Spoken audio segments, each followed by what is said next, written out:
perlu saya sampaikan, saya di masjid ini, Masjid Nurul Huda 19, didirikan pada tahun 1983. Kemudian pada waktu itu karena mungkin dana atau apa, itu dilanjutkan tahun berikutnya, tahun 84. Bersamaan dengan saya menjadi warga Glondong. Waktu itu saya masuk Glondong, jadi warga Glondong itu tahun 83. Kemudian saya melihat kok sini dibangun masjid, masjidnya itu baru kira-kira 1,5 meter, itu terus nggak dilanjutkan. Saya tanya Mbah Nurman, katanya dananya belum ada. Jadi menunggu dana berikutnya. Setelah itu dilanjutkan tahun 84.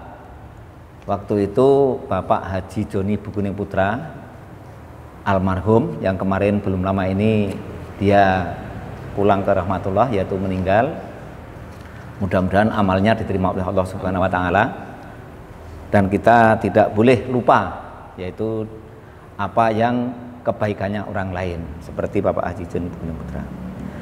Masjid ini didirikan di atas tanah wakafnya Simbah Hajah Sastro Wiharjo, yaitu ibunya Bapak Haji Joni Bukuning Putra kemarin yang saya tadi bilang, itu ibunya. Wakafnya yaitu di atas tanah seluas 193 meter persegi. Waktu itu dibangun, terus di selatan ini masih disisakan mungkin 1 meter, samping itu ada tembok sepanjang masjid ini. Kemudian sebelah barat sekarang masih itu 1,5 meter atau 1 meter itu dikasih jalan untuk ke selatan itu, karena dulu kan masjidnya jalannya utama ke selatan, itu belum ada TPA. Nah, lalu setelah itu dilanjut 84, dilanjut masjidnya dinaikkan lagi karena dapat dana dari Bapak Haji Joni Bukuning Putra itu.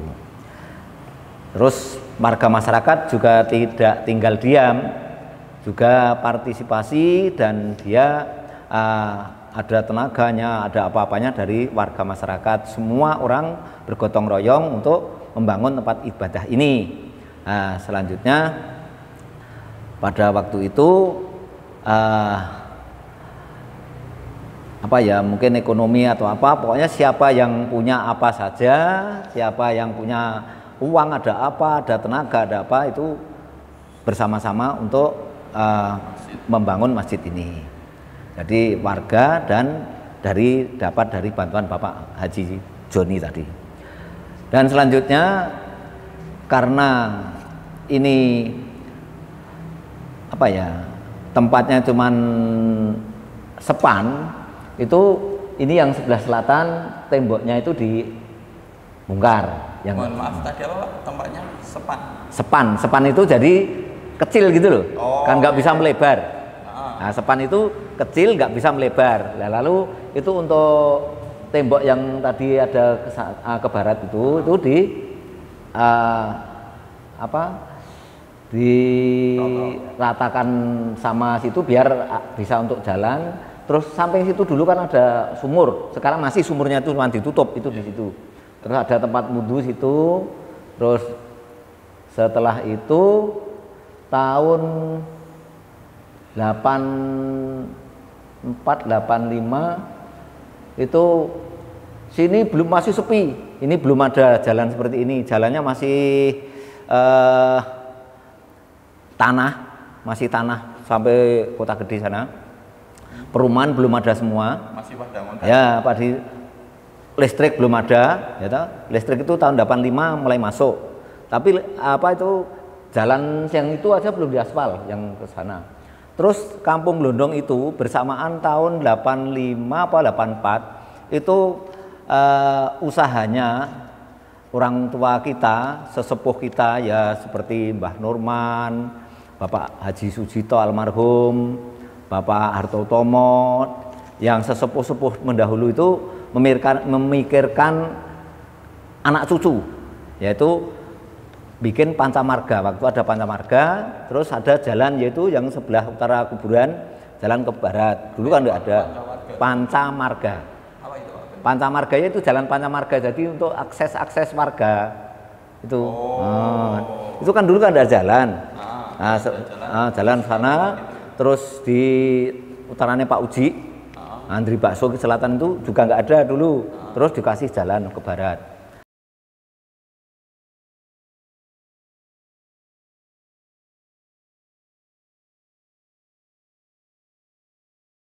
Kalau masjid ini berdirinya masjid ini pondasi saya nggak tahu, belum tahu. Jadi tahu-tahu saya masuk. Belum ke sini. Nah, belum.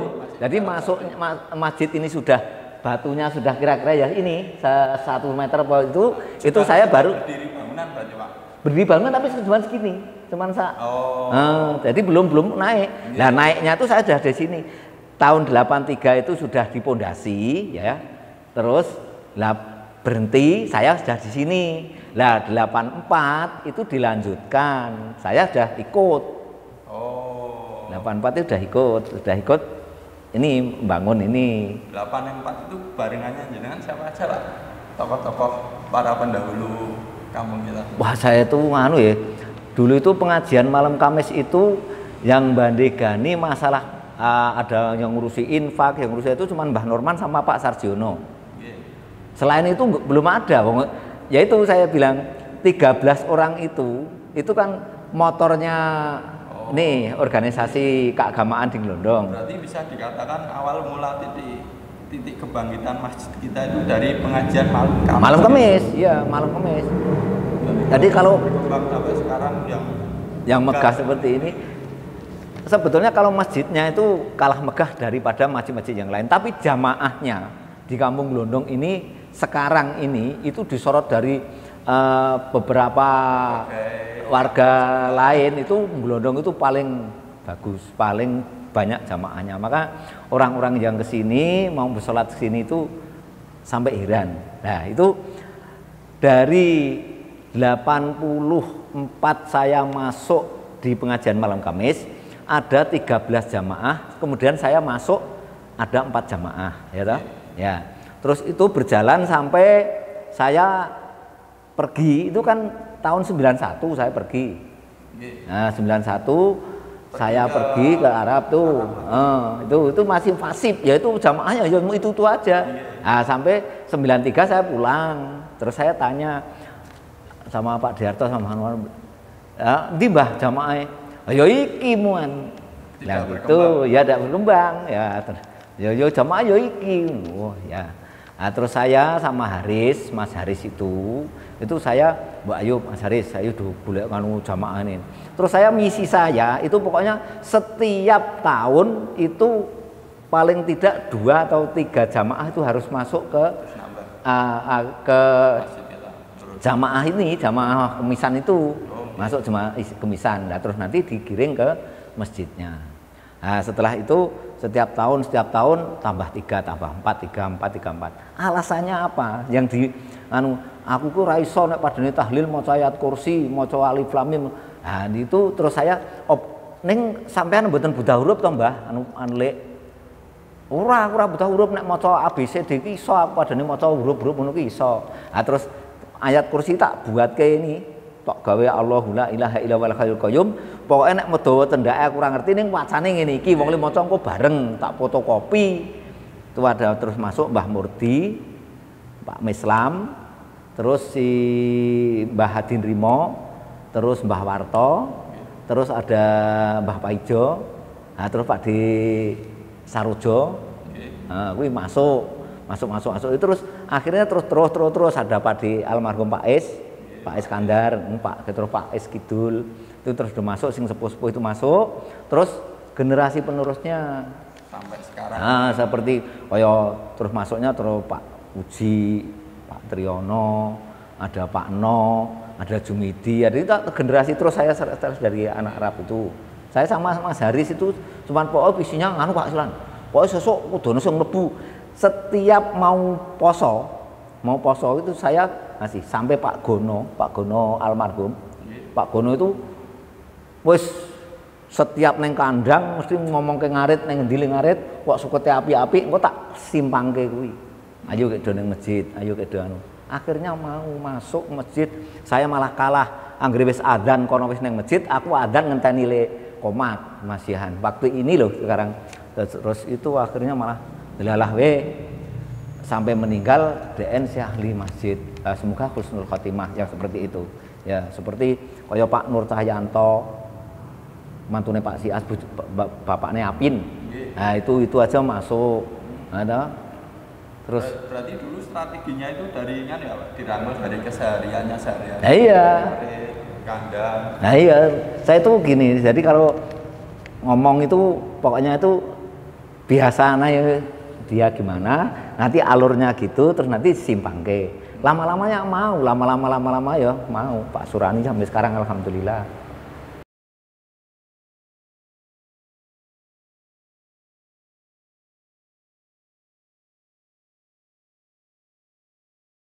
Musola sebelum ada masjid ini. Ya, waktu sebelum ada masjid ini itu mungkin sebelum 84, 83 sebelumnya mungkin ngajinya sama sana dulu Pak Diarto yang mulang sama Pak Juari itu, tapi saya malah belum apa ya menangi itu. Nah, di musola itu belum. Tapi kalau setelah 83 ke sini itu terus ngajinya malah ke tempatnya dulu itu. Ngaji malam Kamis itu malah terus mengadakan ini pengajian malam Kamis setiap malam apa itu Kamis pagi itu pengajian Kakung Putri itu sampai sekarang masih toh, tapi ini sekarang pasif, sekarang mau dimulai lagi. Nah, mau dimulai lagi. Nah, itu dulu ustadznya dari luar, ada yang dari Kota Gede itu Pak Asrofi, terus ada yang dari Kempul itu Mbah Mul, ada yang dari mana ini Kidul Sampangan ini, Kidul Sampangan. Oh, bukan Kidul lagi.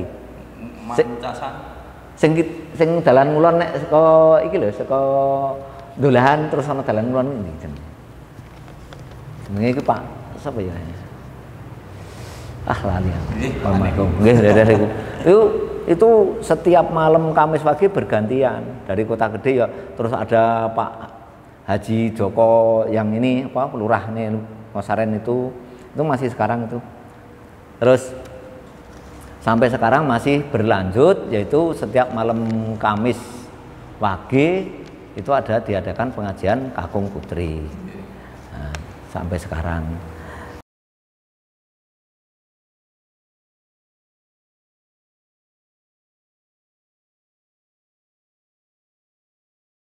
Pokoknya mari kita memakmurkan masjid kita, karena masjid itu sudah dibuat tapi jamaahnya kurang. Nah, itu saya gerilya sama Mas Haris itu.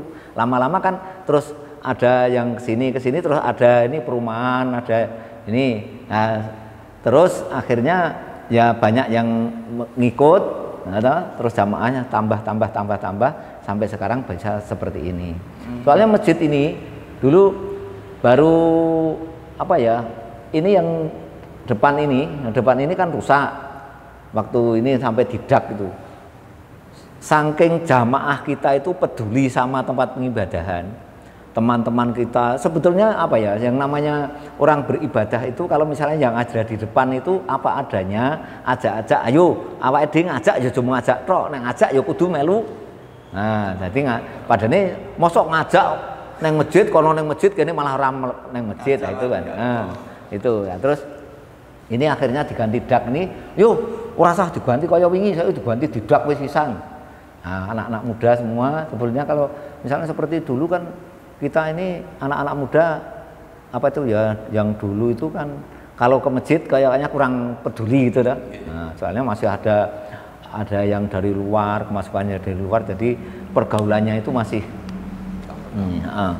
jadi campur-campur, jadinya akhirnya seperti itu. Jadi pokok pergaulan itu paling berat itu kalau pergaulan sama luar. Soalnya orangnya jadi nggak ada di dalam, jadi keluar. Jadi kalau misalnya mau dia adakan seperti pengajian seperti ini, dia nggak ada.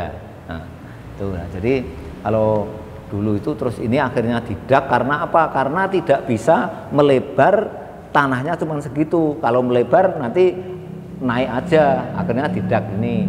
Nah, setelah didak udah bagus, Pak Jeni itu datang, wah didak toh, ya atau apik. Wes saiki juga menara sisan. Nah itu gawe menara itu. Pak Juni itu dari Awalnya uangnya dari dari dak itu terus men ketok apik gawe menara sisan, gawe menara. Itu setelah menara jadi terus dia tahun 96 ya kalau nggak keliru, kalau 6 atau 7 itu gawe TPA ini. TPA ini yang bikin Pak Jini, terus yang nender itu kalau nggak keliru yang borong Pak Dukuh Kepuh. Ini. Nah terus setiap hari seperti mandor itu ya saya sama Mas Haris itu di sini jagongan. Padahal enggak, cuman saya di masjid, itu kan pembangunan jadi padahal enggak itu, terus saya cuman resik-resik ini. Terus kanu sama Mas Haris itu terus ya itu tadi gawe kulon masjid juga anu, Mas Haris juga apa jenenge dienggo wudu dengan seperti itu. Tapi ya itu gandeng tukangnya itu tukang gadungan ya dadine kaya ngono kuwi. Terus akhirnya ini jadi TPA, kan muridnya banyak waktu itu, soalnya uangnya honor dari ustadz ustazahnya kan di suplai dari Pak Joni.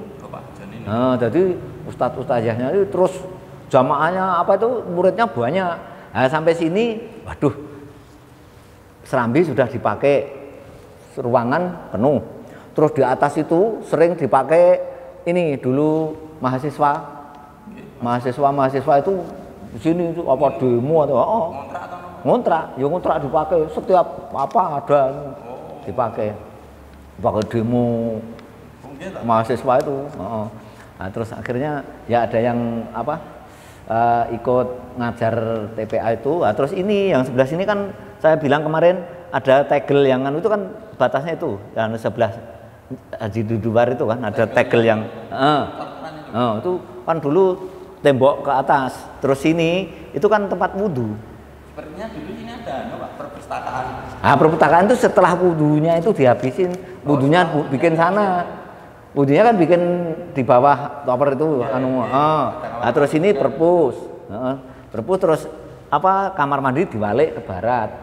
Makanya ada yang bilang, mau kamar mandi putri kok mas juga tenang. Nah itu sebetulnya karena apa? Karena cuman untuk ini, jadi kemarin itu pintunya lewat sini, tapi kan dibalik lewat sana. Tuh. Nah terus setelah itu ya enggak, setelah apa ini dibongkar, bikin kamar mandi di sana untuk laki, perempuannya ada di situ.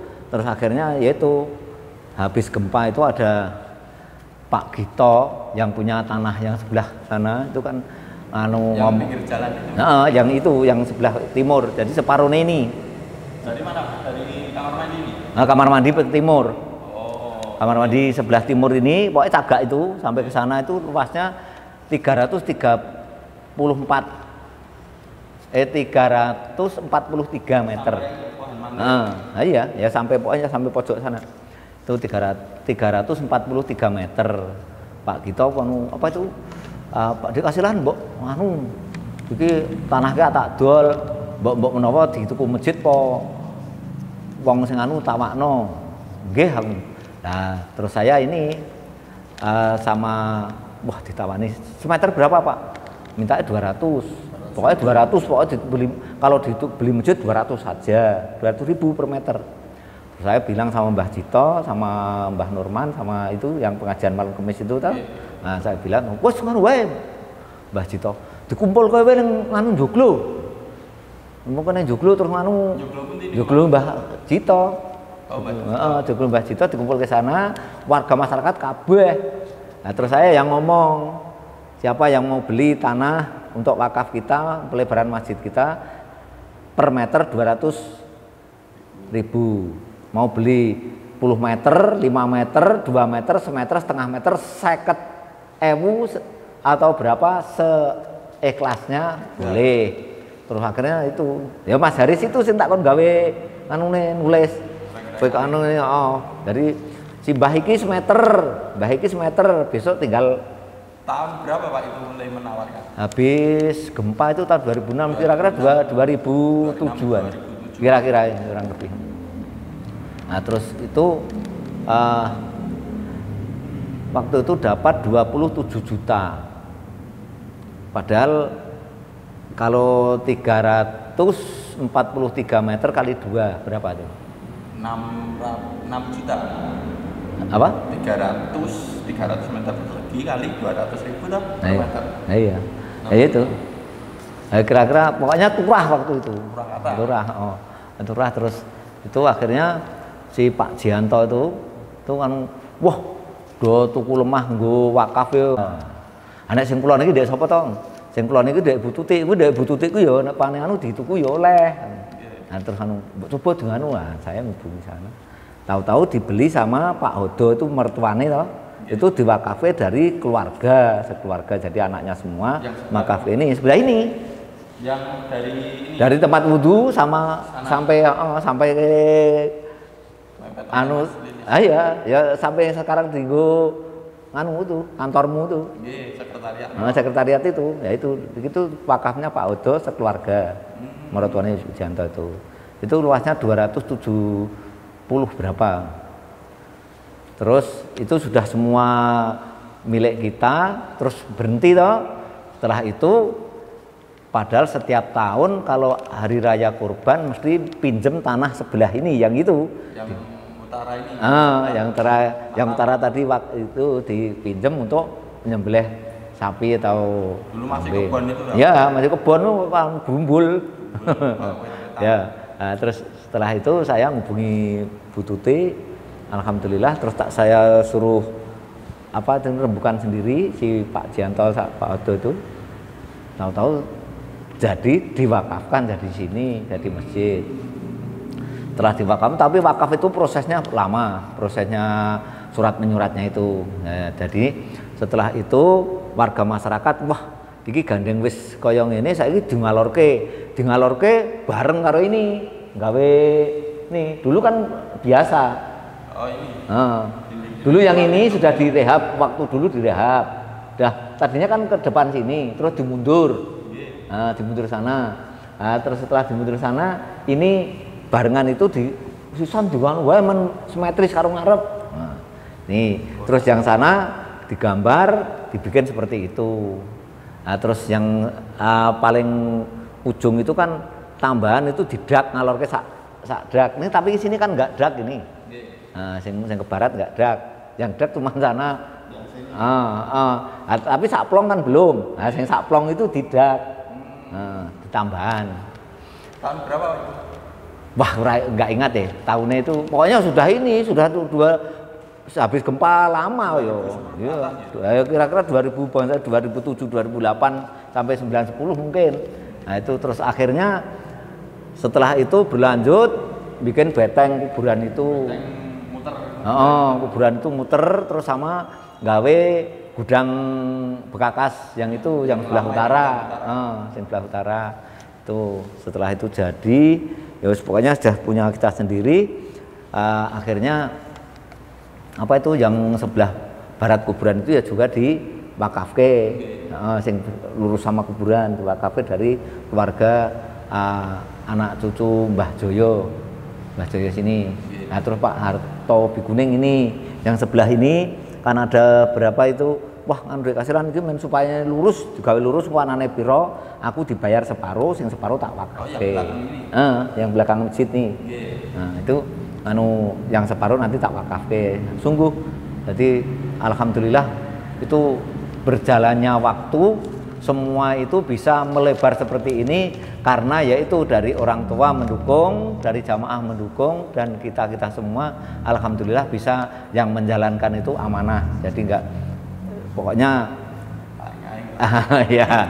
Terus akhirnya yang ini bisa dibeli. Terus yang paling utara ya setelah itu diwakafke lurus sama kuburan itu diwakafke, tinggal yang paling utara. Yang paling utara itu untung itu masih kepegang masjid. Kalau enggak tertutup jalan loh. Paling utara itu yang mana, Pak? Yang paling utara itu lurusnya Pak Aziz, rumahnya Pak Aziz sebelah kuburan. Nah itu kan paling utara sebelah barat. Ke barat gini kan terus ada jalan itu loh. Ya. Nah kalau misalnya dibeli orang kan enggak. Ketutup jalan lah, ketutup lah. Itu waktu itu mau hampir saja. Saya sama yang punya namanya Pak Rostamaji, orang Kota Gede. Berarti beda Pak, beda sertifikatnya. Iya, ini sertifikatnya 6 nih. 6 nih satu yang pertama, yang terus itu satu, terus ini satu, belah ini satu, terus lurus sama kuburan satu, terus paling utara satu. Oh, okay. 6 sertifikatnya 6. Terus yang paling utara itu kalau misalnya sampai dibeli orang itu jangan tertutup. Wah, untungnya saya itu. Saya kok mau dibeli orang itu saya dulu sebentar. Saya tak bilang sama teman-temanku takmir. Dilalah nyonangi ajeng. Ya. Mau dijual itu. Iya, yang ditawari kan saya. Oh, yang ditawari pertama. Saya. Nah, terus saya tawarkan sama orang. Nah, sudah dia seneng, sesuk nek bangun mau diengeh 2 meter mepet sama kuburan itu untuk jalan ke selatan. Karepe engko aku ya iso nganggo, terus wong-wong arep nang masjid ya iso duwe dalan ngidul. Karepe. Wah nungkrung sik aku tak ngomong karo kanca-kancaku takmir, kalau enggak nengko aku dicucuk. Nah, setelah itu tahu-tahu takmir menyetujui. Dibeli ya. Nah, dibeli itu ya terus dibeli. Sampai sekarang terus jadi gedung itu gor itu. Nah, itu Pak Indro itu yang bikin gedungnya itu. Alhamdulillah semua bisa tercapai, semua sekarang tinggal anak cucu yang meneruskan, yaitu meneruskan jasa-jasanya orang tua. Tapi saya mohon jangan lupa yaitu jerih payahnya sebagai orang-orang yang pendahulu, seperti yaitu dari pengajian malam Kamis yang sudah meninggal itu antara lain 13 orang itu, atau 13 orang 11 orang yang sudah meninggal yang waktu saya masuk. Tapi kan setelah sampai sekarang kan lebih banyak lagi. Nah, lebih banyak lagi yang sudah meninggal gitu loh. Nah, yang hidup tinggal 3 itu tadi yang waktu pertama masuk. Tapi yang terus setelahnya itu kan ada Mas Haris Wintolo sudah meninggal, ada Mbah Murti, ada Mbah Ati Paijo, ada Adin Rimo itu sudah meninggal, ada si bapak-bapak itu yang sudah saya dari pergi itu tadi 95 ke atas saja sudah sama meninggal.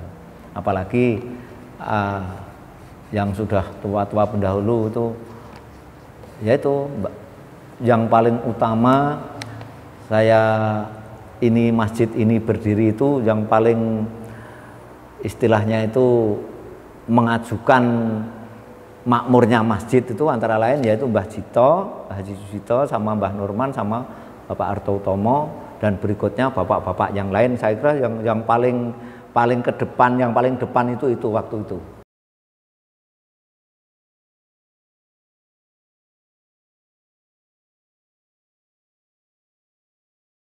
Kalau saya itu mengharapkan ini masjid yang sudah berdiri ini kan jerih payah dari pendahulu-pendahulu. Mungkin kalau misalnya dibongkar brol itu mungkin ada yang rasa istilahnya itu bahasanya semedot.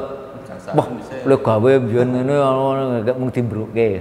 Lah, saya kemarin sudah ngomong-ngomong sama jamaah, ngomong-ngomong sama Pak Indro, kalau misalnya dibangun itu wong kita lahannya itu lebar. Lahannya lebar. Jadi supaya apa ya? Ini masjid ini enggak kelihatannya tak bilang semedot itu tadi. Itu yang dibangun itu yang dari sini.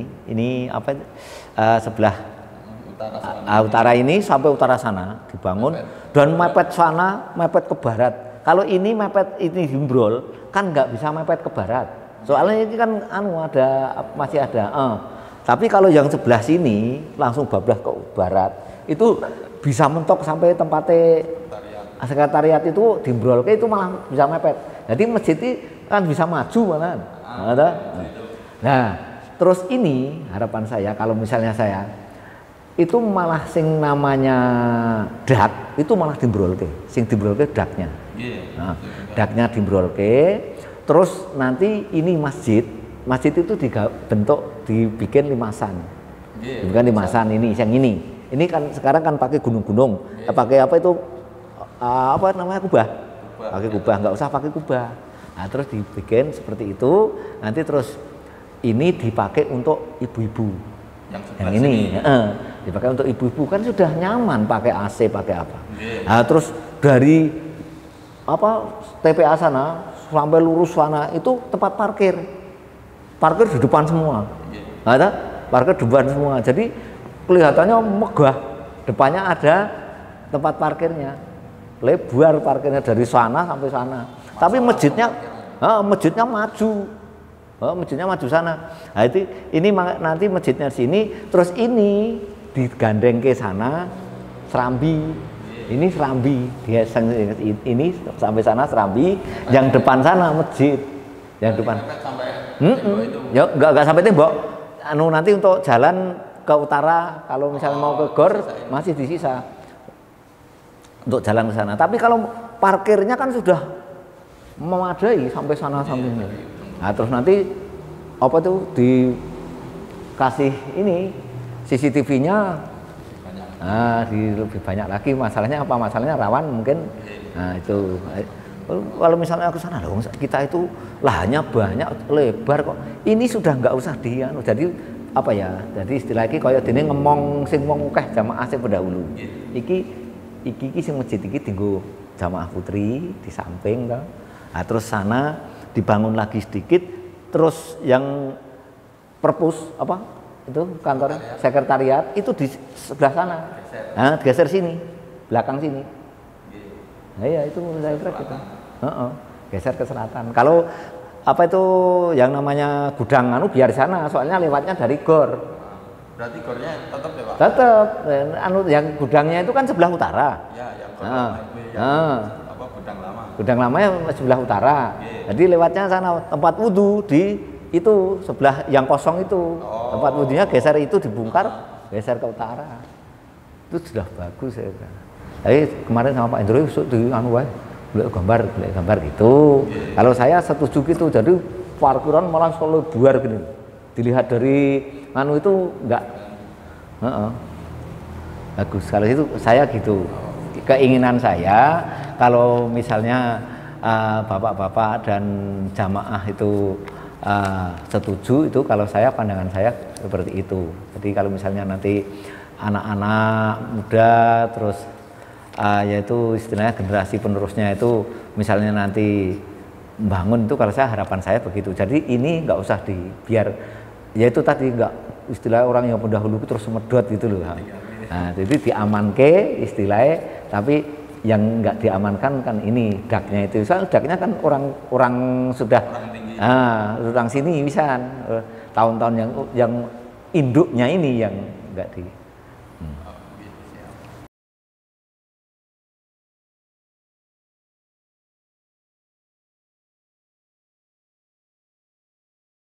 Ya kalau saya pokoknya kalau orang-orang pendahulu sudah berbuat seperti ini, terus nantinya itu anak-anak cucu yang meneruskan itu mudah-mudahan lebih baik daripada yang dilaksanakan oleh orang-orang pendahulu. Karena apa? Karena zaman sekarang dan zaman dulu kan beda. Kalau zaman dulu itu misalnya mau apa saja, kalau enggak orangnya itu datang enggak sampai. Kalau sekarang kan model sudah pakai internet, pakai ini kan sudah. Padahal sekarang anak-anak muda itu lebih canggih daripada orang-orang pendahulu. Tapi makanya saya mohon jangan sampai nantinya lupa sama pendahulu-pendahulu. Yang pertama, yang keduanya, ayo diteruskan yang baik dan yang kurang baik jangan dipakai. Makanya jadi orang tua yang sudah berbuat baik seperti ini jangan sampai dikotori istilahnya, tapi mudah-mudahan malah lebih baik. Terus jamaah itu saya kira kalau anak muda itu ke masjid, yaitu anak muda itu suka dengan masjid, insya Allah makmur segala-galanya. Jadi kalau seperti dulu, yaitu seperti saya itu orangnya yang nggak pendidikan, orangnya nggak sekolahan, tapi ada kemauan, cuman gitu. Jadi prinsip saya orang itu kalau sudah ada kemauan dan ayo kita menjaga kejujuran. Orang itu kalau kejujuran insya Allah kalau jujur itu insya Allah arahkan sama Allah, ya diarahkan kalau misalnya ada mau berbuat yang tidak baik itu mudah-mudahan apa yang dikatakan itu kul inna sholati wa nusuki wa mahyaya wa mamati itu sudah, itu saya kira pas seperti itu.